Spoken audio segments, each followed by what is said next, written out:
Hi everyone, welcome to my YouTube channel. Thank you so much for tuning in. So today I'm going to be doing a collective reading to see what's happening for you. And obviously, if it doesn't resonate, don't force it to resonate.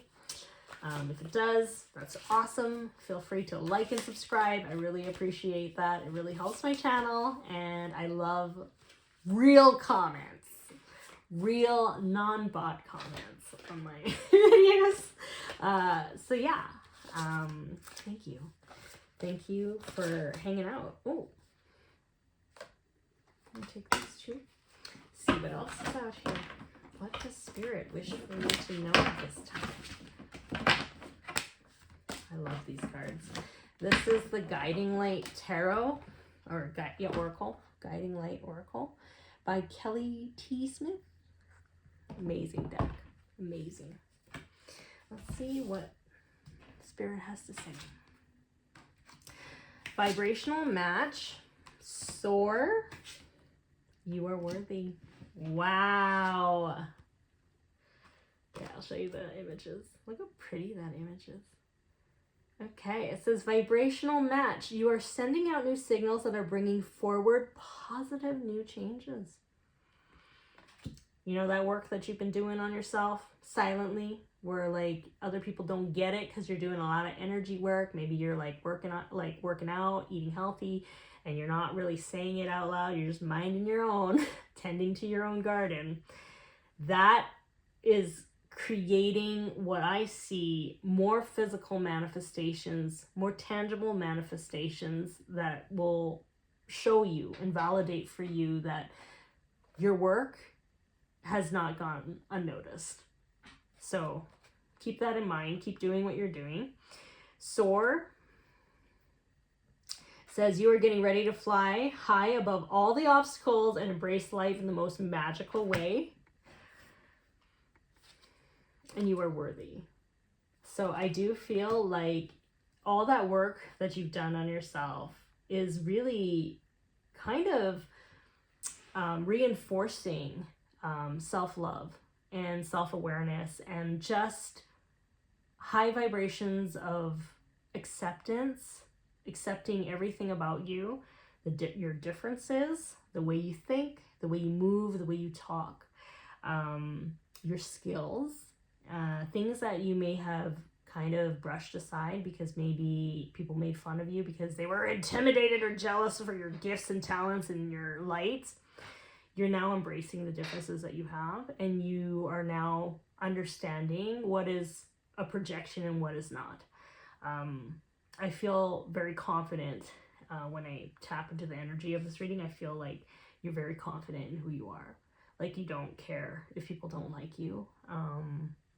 Because you know that it's a projection. If you're literally just minding your own and just tending your garden and being positive and being a light, it's amazing how many people don't like that. And you'll clock it right away if it is a projection. So the second card, Kindred Souls. So yeah, you're going to start meeting the right people, which is really important. Vibrational match to the right people. And I think, let's see what else is. Healing light of cocoon. Healing cocoon of light. Untapped inner power. Wow. Look at the images of that. It's like, for a long time now, you've been kind of in hermit mode. You've been in hermit mode, divinely protected and shielded from forces or people that are not for your highest and best good. I think a big part of your journey in being the light that you are and having to maybe experience a lot of obstacles in terms of relationships or like workplaces, power, unbalanced power dynamics. I think it was because either people couldn't hold the power, couldn't hold their integrity, didn't know how to handle you. In terms of your gifts and your talents and just who you are as a person, because I do feel like it threatens a lot of people, I feel, when you're really authentic to yourself and you're authentic in general. You're a real person. You're not a people pleaser. People feel really uncomfortable when they meet someone like that, especially if they haven't done any of that work on themselves. And I feel like perhaps you've kind of felt isolated in many ways, like misunderstood, and just felt like, why are you always in environments that are very challenging this way, where people just either don't do the work to kind of continue that growth cycle with you, or they get triggered, or they try to diminish your light or attack you in that way. And I think it is because part of your contract might have been to be in these spaces to kind of shift the energy and to provide opportunities to people, to show them what alignment is. And as tiring as that is, that was part of your journey in many ways. And you were also learning a lot too for yourself, which is learning to have healthy boundaries, learning to not dim your light, to speak your truth, and to not be afraid of being rejected or disliked, being confident in what you say and what you do, and having integrity, because you're no longer wishy-washy in what you're doing. You actually just, you say you're going to do something, you're going to do it. And I feel like because you've been in those environments where you haven't been able to really showcase who you are, I think times are changing now. There's something that has shifted in the air where you are now allowing this power that you've had that hasn't been able to be expressed because it wasn't the right timing, or it wasn't the right people that would really appreciate what it was that you offered. You are now in an environment with the right people because you're in a vibrational alignment with this right environment, with these right people and opportunities, where they allow a safe environment for you to kind of create and do your thing, whatever that is. It's a safe environment for you to express your truth. Hence why you're no longer kind of being hidden from the world. You're no longer having to deal with people who just constantly project, because that's really tiring. You are now understanding how worthy you are of being in environments that truly fuel you. Like, you're not here to just trigger people into their awakening. You're here to enjoy your life.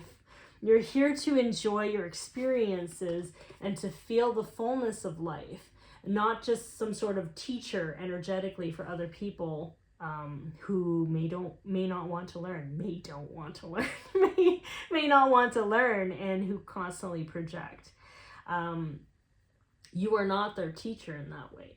You're meant to just do your thing and allow yourself to kind of grow and soar to new heights. And people can learn from just watching you be yourself. That is actually the highest form of learning and highest form of love you can show to people, is to be truly yourself. Because on a subconscious level, you're letting people know that it's safe to be yourself. And, you know, like, it's a gift. To be able to do that is a gift. So 4 cards. Oh yeah, okay. All of these? Come on. So Ascended Master Kuan Yin, Divine Rebel. Yeah, you've been going against the grain for a while now, I feel. And I feel like people have misunderstood you. Discernment, Chrysophase discernment. I feel as if you had to learn very quickly who to trust, who to not trust, how to trust yourself more during those times where you've had to deal with people, is to really understand what is yours and what is somebody else's. And this kind of assists you in standing in your power. And Daring Rebirth, Goddess Ishtar, and Astrophyllite. Yeah, this is a new chapter in your life where you know yourself and you're not going to back down in being yourself, and you're almost like willing the universe or creating a path where it's like you will bring to you a space where you can just be in your element and be yourself without having to do that harsh work of trying to convince other people to see you or hear you or to acknowledge or appreciate what you do. Like, you're just going to enter into a space and it's going to be like a perfect environment for you. It could be a perfect relationship, perfect, harmonious relationship. No relationship is perfect, but a harmonious one. One where people just get you. You know, it shouldn't be hard to communicate your truth to people. If people are constantly misunderstanding you, they are not your people. So this is kind of interesting. This is Master Lao Tzu and Zen Sight. And it says descending power, which is not really what I'm picking up with this card. I am picking up Kuan Yin and Lao Tzu. And this deck is pretty big here. And yet these two are twin flames.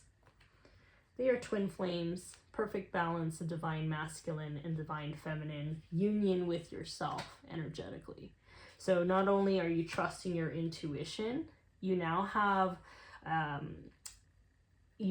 the ability to network and to provide resources and to gather supplies. Something about that, which is a very masculine energy, which is a very go-to energy. So it's a balance between owning yourself, knowing who you are, knowing your power psychically, stepping into your intuition, knowing the ebbs and flows, trusting what's going on, and understanding that you have the help and the power to kind of take action steps towards it, and to know that you're fully supported by the universe through people, through resources, through companies, something like that. So it, you know, for those who are on the twin flame journey, maybe you're going to meet your twin flame. Maybe you're going to have a strengthening in your twin flame, but really our twin flame relationships are to master the union of those energies within ourselves. So I do feel like if you are on a twin flame journey and you're meant to meet your twin flame this lifetime, whether it's romantic or platonic or business-wise or whatever, because of this energy that you're in and that you're embodying, the union of the divine feminine and divine masculine, I can't help but see that your twin flame is going to enter into your life very soon. Either this year, I'm getting goosebumps, either this year, near the end of this year, or like next year, early next year. Something is happening here. So that's exciting. So anyways, I hope this reading helps you. Thank you so much for tuning in, and I will talk to you later. Okay, bye.